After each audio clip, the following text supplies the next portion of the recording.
প্রেক্ষাগৃহে ঝড় তুলেছে শাকিব খানের তাণ্ডব। মাল্টিপ্লেক্স থেকে সিঙ্গেল স্ক্রিন সবখানেই দর্শকের ঢল। ঈদের ছবি হিসেবে শুরু থেকেই বক্স অফিসে বাজিমাত করছে রায়হান রাফির পরিচালিত এই সিনেমাটি। কিন্তু সিনেমা হলে যখন তাণ্ডব চলছে তখনই আরেক তাণ্ডব শুরু হলো অনলাইনে, পাইরেসির তাণ্ডব।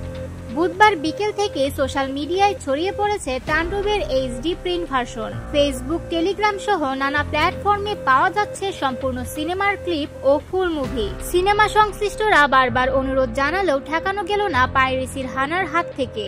মুক্তির এক সপ্তাহ পার হওয়ার আগেই সিনেমাটি চলে গেল অনলাইনে। ধারণা করা হচ্ছে দেশের বাইরে থেকেই ফাঁস হয়েছে সিনেমাটি, কারণ কিছুদিন আগেই বিদেশের কিছু স্ক্রিনেও মুক্তি পেয়েছে তাণ্ডব।